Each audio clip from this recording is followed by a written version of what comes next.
बिस्मिल्लाहिर्रहमानिर्रहीम अस्सलाम वालेकुम दोस्तों, मेरा नाम मोहसिन शब्बीर है। आप मेरा यूट्यूब चैनल देख रहे हैं। आज की वीडियो में मैं बहुत सारे ऐसे टॉपिक्स को हाईलाइट करूंगा जिसमें दो नंबरी का आंसर होता है। आपके साथ खदशा होता है कि खुदा न खास्ता आपके साथ दो नंबरी होती है।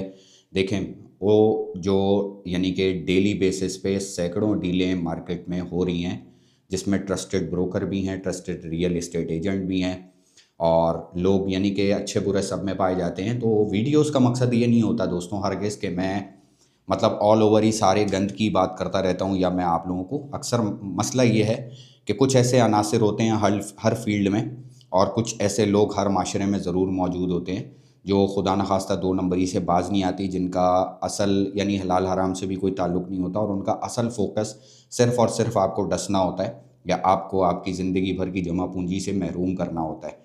ठीक है, तो अब मैं मुख्तसर करते हुए आपको बताता हूँ कि एक तो ज़हन में जैसे कि तेसर टाउन की अक्सर मैं वीडियो शूट करता हूँ, तो तेसर टाउन में भी ऐसे केस मार्केट में मौजूद हैं कि स्कैन हुई हुई फाइलें, जाली अलॉटमेंट लेटर भी छप चुके हैं। तो जो जहाँ 1000 अच्छे केस हैं उसके बीच में 5-10 जो ऐसे मतलब दो नंबरी हुई गई है, स्कैनिंग फाइलें जारी की गई हैं या डुप्लीकेट फाइलें जारी की गई हैं, तो क्यों ना वो जो 5 लोगों के हत्थे लगेंगी या 5 लोग उसका शिकार होंगे या 5 लोग उसका निशाना बनेंगे, तो मेरी कोशिश ये है कि उन 5 को भी बचाया जाए इस वीडियो के तवज्जुह से। या और किसी भी मार्केट में, सरजानी की मार्केट हो, स्कीम 33 की फ़ाइल का लेन देन का मामला हो। अब मैं मुख्तसर करते हुए दोबारा आपको बताता हूँ कि होता क्या है। बाज़ दफ़ा आम फहम आदमी यहाँ पर साइट प्लान, अलॉटमेंट लेटर या फ़ाइल के कोई पेपर जो है वो ग्रुप्स में वगैरह में शेयर कर देते हैं अक्सर लोग। अच्छा, इस चीज़ से ना इज्तनाब करना चाहिए। हमेशा क्रॉस करें, वेरीफाई ऊपर लिख कर, उसको सिर्फ ओनली वेरिफिकेशन के लिए या ओनली वेरीफाई। ठीक है, ये डॉक्यूमेंट अपने मार्केट में इस तरह हरगिज़ मत दीजिए। मतलब बाज़ दफ़ा मैंने ऐसे देखा है कि अभी मैं आपको बताता हूँ, मेरे मामू हैं, उनका यहीं तिरंडी वन में गुलशन में मकान सेल का है। अच्छा, मैं मतलब एक जनरल नॉलेज के लिए ये बात कि ये देखा है कि जो आता है या मैं जाऊँगा तो वो बेटा ये फ़ाइल पढ़िए, ये देख ले ज़रा, या ये मामलात इस तरह।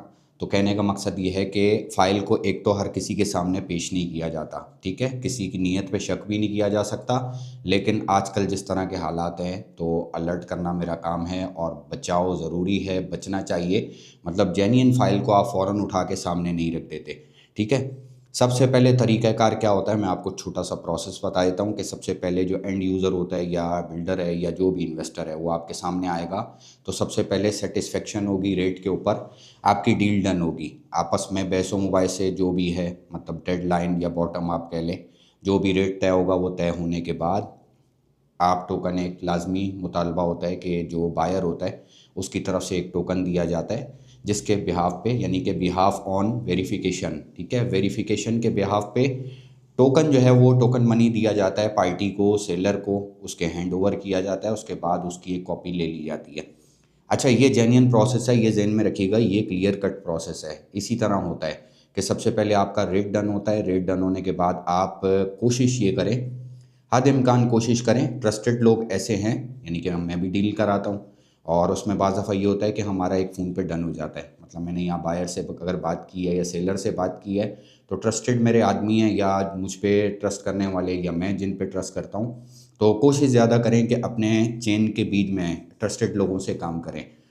हर अरे गहरे नत्थु गहरे से आप काम करेंगे तो खुदा न खास्ता आपको आपके साथ फ्रॉड होने का ख़तरा है। अच्छा, ये चीज़ें मैं क्यों अलर्ट करता हूँ दोस्तों, ये कोई एक 1 किलो 2 किलो 5 किलो चीनी नहीं है कि इसका अज़ाला आप बाद में कर लेंगे।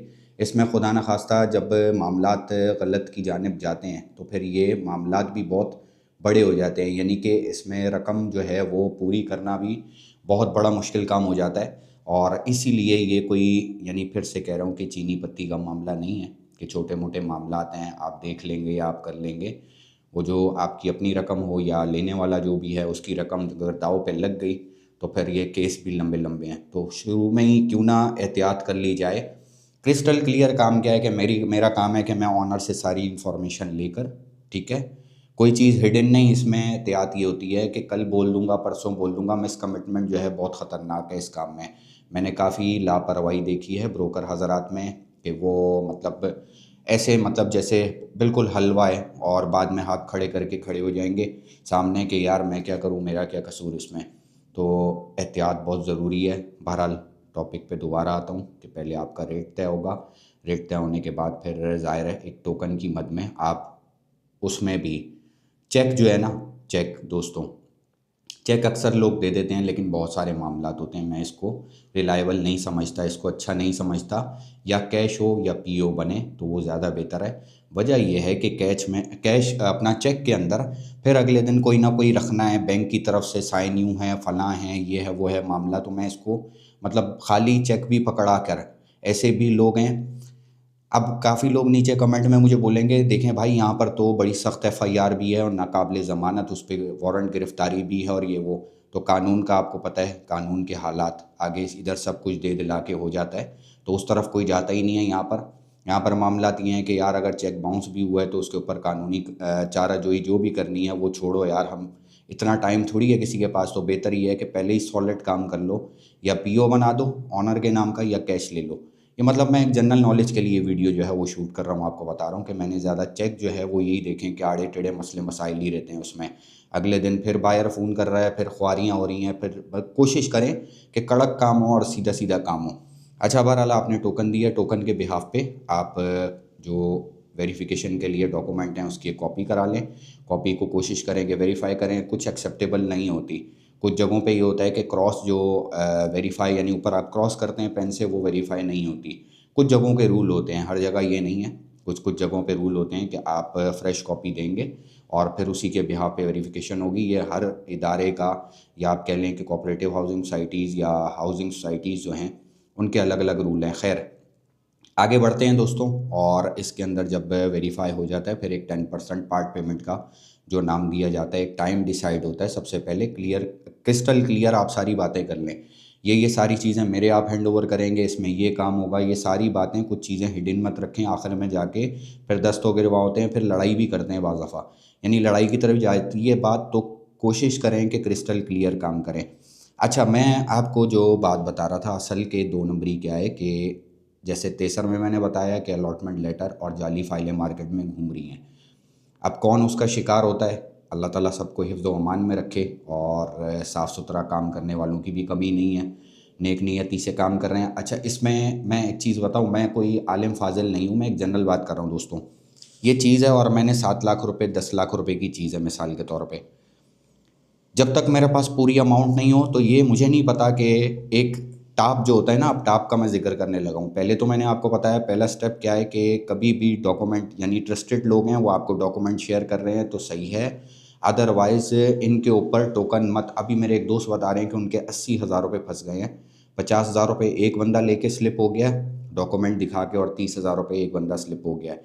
बहरहाल इस किस्म के फ्रॉड हैं जिनसे बचना है आपको, और मैं आपको बचाने की तरगीब दे रहा हूँ आपको। ये आपके लिए वीडियो जो है वो उसी मैं मकसद से शूट कर रहा हूँ।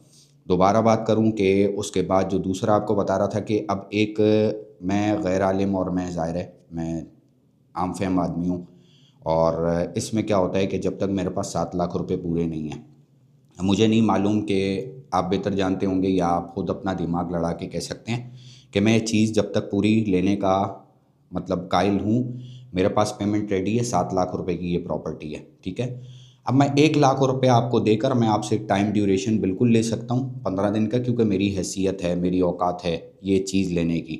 ये चीज़ मैं दोस्तों ले ली है। अब उसके दौरान अगर मैं आगे चाहूँ तो इसको बेच सकता हूँ, मैं ये नहीं कह रहा, मैं इसको जायज़ नहीं करार दे रहा, मैं कह रहा हूँ इस तरह होता है। अक्सर लोग टाप का नाम लेते हैं, मैं टाप पे भी आऊँगा। टाप दोस्तों क्या होता है कि मालिक को अव्वल तो सबसे बड़ी कोशिश करें कि मालिक जो है ना, जब भी डील हो तो मालिक से डायरेक्ट करें। अब होता क्या है इसमें, कुछ लोगों की ये मैंने बिल्कुल देखा है कि 1 करोड़ रुपए की चीज़ ले लेंगे लेकिन 1% 2% देते हुए बड़ा दुख रहा है उन्हें, बड़ी तकलीफ़ हो रही है उन्हें, ये भी एक दर्द है। ये फिर मजबूर होता है, फिर ब्रोकर और रियल एस्टेट एजेंट जो है ये मजबूर होता है टाप के चक्करों में। अब हमारा अलमिया ये है ना, हम करते क्या हैं, हम गलत के ख़िलाफ़ खड़े होने के बजाय हमारा एक बहुत बड़ा जो जम्मे गफ़ीर है, आप कह लें कि बहुत बड़ा ग्रुप की शक्ल में, या हम ज़्यादातर इज्तमाही तौर पे ऐसे हैं कि हम गलत काम को हाथ ज़रूर लगा लेंगे लेकिन हम इन चीज़ों से बाज नहीं आएंगे, ना हम बोलेंगे, ना हम थोड़े पे सब्र शुक्र करेंगे। ये फितरी चीज़ है कि घर गृहस्थी चलाने में वही है, जूं का तू काम हो ना हो, लेकिन सुबह टाई कोट पैंट लगा के निकल गए हैं कि बच्चों को कैसे पालना है, अब उसमें हलाल हराम की तमीज़ नहीं है, जो रेडार पे आया उसको रगड़ दिया। तो इस तरह मतलब ज़्यादातर हमारी मेजॉरिटी आजकल इसी पे कारबंद है कि सुबह बस बंदोबस्त करना है कि रात को किस तरह चाहे वो माजरत के साथ इन चीज़ों का। तो ये सारी चीज़ें हैं। अब टाप लोग क्या मारते हैं कि मेरी हैसियत नहीं है ये 10 लाख रुपए की चीज़ लेने की। मैं 1 लाख रुपए का जुआ आप कह लें या आप कह लें कि स्कैम कह लें, जो मर्ज़ी इसको नाम ले लें, 1 लाख रुपए अड़ा कर यहाँ पे 15 दिन का टाइम ले लूँगा। अब वो भी बड़े सियाने होते हैं वो लोग, वो देख रहे होते हैं कि भंवर चल रहा है और मेरा मतलब एक माइंड है यहाँ फंसता भी है। अगर फंस गया, अगर 15 दिन के अंदर मैं चीज़ आगे ना उड़ा सका, ठीक है, कोई बायर मुझे आगे ना मिला, मतलब मैंने एक सोच लिया कि लाख रुपए फंसाऊंगा, 15 लाख की चीज़ ले ली हुई है, ठीक है, 10% पे मैंने चीज़ उठाई हुई है या मैंने एग्रीमेंट कर लिया और 15 दिन का पाबंद किया हुआ अगली पार्टी को। अब देखें, जब तक मेरे पास पेमेंट पूरी ना हो तो मुझे नहीं लगता कि ये जायज़ काम है। ये इस तरह के मतलब टाप भी होते हैं, ये टाप में भी शुमार होता है कि जब तक मेरे पास पूरी पेमेंट ना होगा तो ये कि अगर 15 दिन गुजर गए और खुदा ना खास्ता बायर कोई ना मिला या कोई और पार्टी ना लगी तो मैं उसको लेने का मतलब इतनी मेरी हैसियत है कि मेरे पास पेमेंट रेडी थी और मैं मालिक को दे के बहरहाल वो ड्यूरेशन के अंदर अंदर वो अपने नाम ट्रांसफ़र कराऊंगा या जनरल पावर या जो भी है। अब टाप ज़्यादातर दोस्तों क्या मारते हैं लोग, मैंने इसमें बहुत सारी शक्लें हैं। इसमें क्या होता है कि कई ऑनर मैंने खुद देखा है कि आपको कह देते हैं, ऑफ़र दे देते हैं, चीज़ 55 लाख की है, लेकिन वो भी सियाने होते हैं, करते क्या है कि 65 लाख रुपए की आपको बता के कि यार 65 में आप निकाल दो, मैं आपको परसेंट नहीं दूंगा उसके ऊपर आपके। अब वो ब्रोकर बेचारा मारा मारा, उसमें जो समझदार है वो तो जवाब दे देगा, सर ये तो वैल्यू ही इतनी नहीं है जितने आप मांग रहे हैं इस जगह के, 55 लाख से ऊपर की चीज़ नहीं है तो 65 की मैं कहाँ से लाऊं पार्टी। अच्छा, क्योंकि हमारे मुल्क में ना ये गेम है, ये पूरी दुनिया में कहीं भी प्रॉपर्टी को इस तरह आसमानों तक पहुंचाने का कोई खेल नहीं है, कोई रिवाज नहीं है। हमारे यहाँ जिस चीज़ को एक दफ़ा इन्वेस्टर जिस चीज़ के अंदर घुस जाता है उसमें आप ऑटोमोबाइल गाड़ियों का भी देख लें और प्रॉपर्टी का भी हशर नशर देख लें कि कहाँ से कहाँ ले गए। मतलब आज जो बुनियादी हमारी ज़रूरियात हैं वो और हैं, वो बिजली गैस पानी है, उनसे हम महरूम हैं। हम सट्टे गिन में चला रहे हैं कि प्रॉपर्टी में घुस गए और उसकी रेड मार के रख दी, यानी कि उसको आसमानों पे ले गए। आज यहाँ पर बहुत सारी तादाद ऐसी है जो किराए पे बैठी हुई है और आबादियाँ आगे बढ़ नहीं रही। हाउसिंग सोसाइटीज़ में 2 नंबरियाँ हैं, लोग उस तरफ जा नहीं रहे। लोग जैसे तैसे करके इलाके के बीच में ही यूं ऊपर एक दूसरे के ऊपर बुलंदो बाला होते जा रहे हैं, मतलब फैलने के बजाय ऊपर जा रहे हैं। तो बहरहाल टाप का मैंने आपको बताया कि एक चीज़ आपकी हैसियत में जब पूरी है और आप लेके उसको बेचें तो कोई इशू नहीं उसमें। मेरा ख्याल वो सही है कि मेरे पास पेमेंट भी रेडी है और मैं हकदार हूँ, मैं मालिकाना हकूक़ उसके कुछ ना कुछ यानी कमिटमेंट करके ले चुका हूँ कि मैं आपको 15 दिन में ये चीज़ मेरी हो गई है। अब मैं आगे किसी को मूव करता हूँ तो मेरे पास पेमेंट रेडी होनी चाहिए।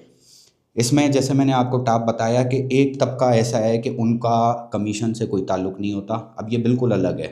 उनका हर वक्त राल टपकती रहती है, 10 लाख 5 लाख उनका 50-25 से गुजारा नहीं है। वो हर वक्त इस आस में रहते हैं कि टाप ही मारा जाए, चाहे 10 लाख की डील हो, 1 करोड़ की हो, 10 करोड़ की हो, बस वो रात को वो शेख चिल्ली वाले ख्वाब दे के सोते रहते हैं कि मतलब वो हम टाप ही टाप मारे रखें हर चीज़ में। होता क्या है, मैंने कई ब्रोकर ऐसे देखे उनको कोई चीज़ कोट कराओ तो वो कमीशन की बात नहीं करते, वो डायरेक्ट यार टाप की कोशिश हो जाएगी, टाप मारने देगा, ऑनर से हो जाएगी। अरे अल्लाह के वली, अगर आपको ऑनर जो कि फ़र्ज़ है उसका देना, जैसे मैंने बताया डील के ऊपर उनका हक़ ज़रूर मिलना चाहिए, उनको देना चाहिए। अगर वो नहीं दे रहा तो इसका मतलब ये नहीं है कि तुम बस 2 नंबरियाँ ही सीख ली हैं और 2 नंबरियाँ ही करनी है कि नहीं यार वो ठीक नहीं है तो हम भी ठीक नहीं होंगे कभी भी, हम भी ऐसे ही जूँ के तू चलते रहेंगे। मतलब कहने का ये कि टाप कुछ ऐसे तबके जिनका टाप के बगैर गुजारा नहीं है, उनको सिर्फ टाप ही टाप चलाना है, ठीक है।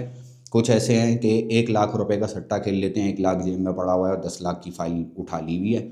अब वो क्या होगा कि बिकी नहीं बिकी तो एंड में रोने गाने शुरू कर दिए, देखे ना सर फंस गया, देखे ना सर ऐसे हो गया, देखे मेरे छोटे बच्चे और मेरे फलाएँ। भाई आपकी हैसियत ही नहीं थी, आपकी औकात ही नहीं थी, आप ऐसी डीलों में हाथ क्यों डालते हो। ये सारे गेम यहाँ पर होते हैं दोस्तों। आपको अवेयर करने का मकसद ये है कि बीच में बहनें भी होती हैं और कुछ बहन भाई ऐसे होते हैं। आज भी माशरा बहुत अच्छे लोगों पे टिका हुआ है।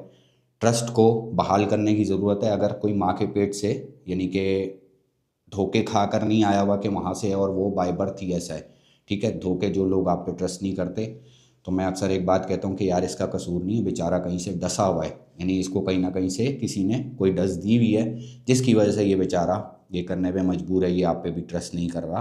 तो वो उनका कसूर नहीं, वो जो माशरे में एक वबा फैली हुई है ना, असल उसको हम थोड़ी थोड़ी कोशिश करके ये है कि अपने अपने अच्छे इक़दाम से या अपने अच्छे अच्छे कदम से हम थोड़ा थोड़ा ट्रस्ट बहाल करा सकते हैं।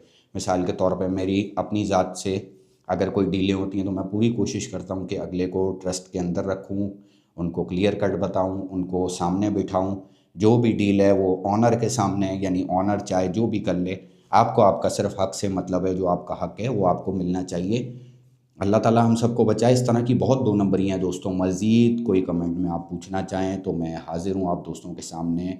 मज़ीद आपको गाइड जो है इसमें गाइडलाइन देता रहूँगा इंशाअल्लाह। अपना बहुत सारा ख्याल रखें, मुझे दुआओं में याद रखें, चैनल को लाज़िम सब्सक्राइब करें। वीडियो अच्छी लगी है तो लाइक शेयर ज़रूर करें। अस्सलाम वालेकुम।